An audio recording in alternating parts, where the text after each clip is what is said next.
My name is Susan Blake, and I'm an interpreter. In state parks, we're called an interpreter 1, certain level, and I was an interpreter 1 at Big Basin for 16 years. Big Basin was a really fun place to camp. It was, you could either be a person, the quiet one, sitting with your book, choosing to go on an early morning hike, or you could be in a group of families. You've all got campsites all near each other. The kids are yelling and screaming and running around. The parents are cooking the meals, and everybody sits around the fire and roasts marshmallows underneath the trees. For a lot of people, it's quiet. You're sitting in your chair maybe at night, and you just look up and you're surrounded by these trees that you've learned have been there for anywhere 500, 1,000, 2,000 years.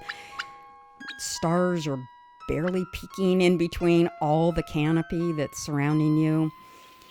I used to love walking among the campers and smell that smoke. I camped a lot as a kid, and it would just bring back memories. And I was really happy to know that so many people were making memories the same kind that I did, that still bring me happiness and childhood and just that comfort with nature.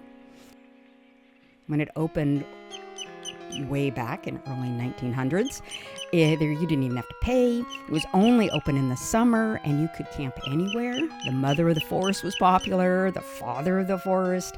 Some people would keep their camping gear hidden in those trees and come back the next summer.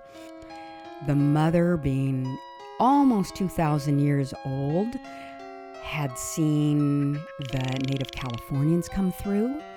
The mother, once there was a fire within the mother, that spot was used as a dark room for photography with Andrew P. Hill.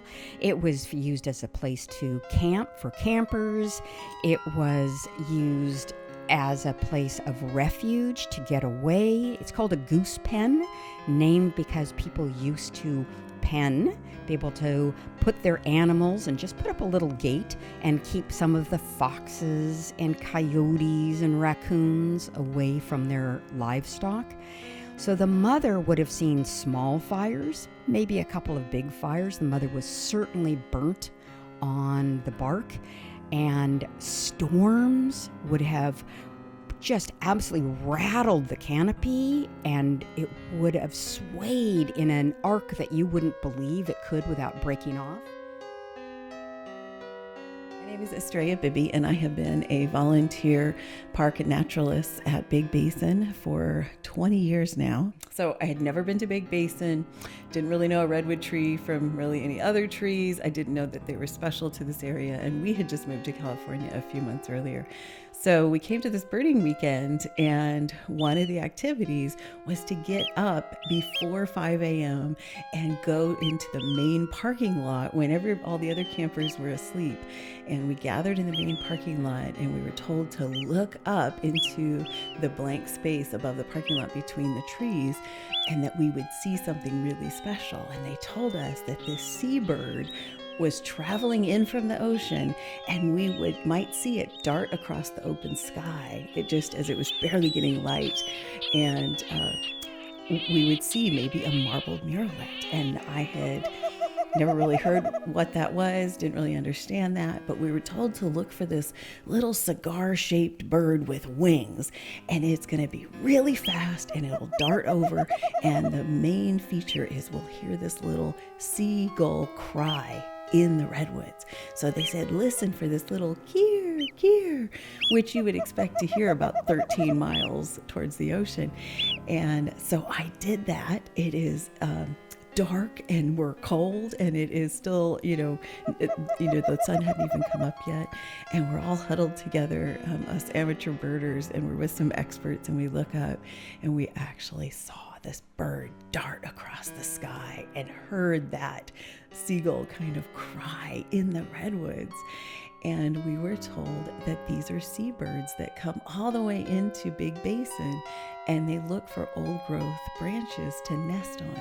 So we would educate park visitors, even if you don't want to get up and come join us in the parking lot, just listen. If you wake up in your tent and it's early and the sun is just starting to make the sky a little bit lighter, just close your eyes and listen.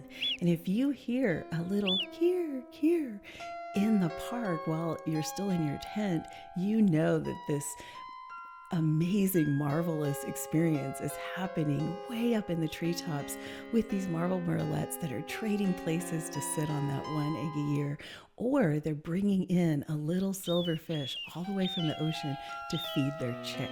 When that chick hatches out, that chick's only protection is to be still and quiet also.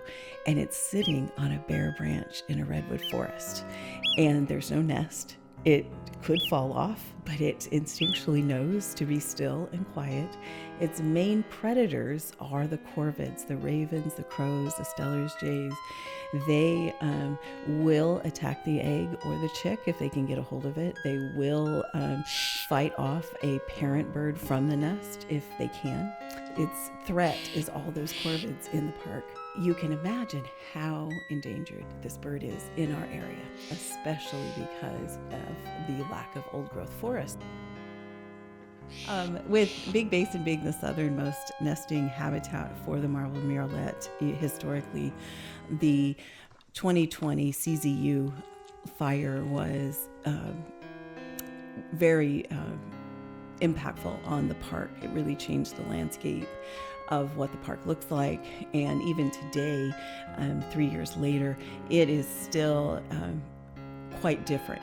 The canopy in the forest is changed and will be for a very long time. There isn't the shade cover, and that really affects the marbled murrelet in that what few branches might be left of old growth trees, which there certainly are some, they don't have the same cover and protection that they would prior to the fire. So the marbled murrelets flying in are looking for that really large branch high up in a tree, but that has a lot of cover so that the chick has sort of just natural camouflage and protection, and that their branch isn't exposed to the sun as well as to other birds that might attack them. So the forest looks different now in Big Basin, and how we're using the park and how we're working to reopen it is quite different too. And the marbled murrelet is just one of the many kind of considerations as we reimagine Big Basin and work together to figure out how to protect trees that we really care about.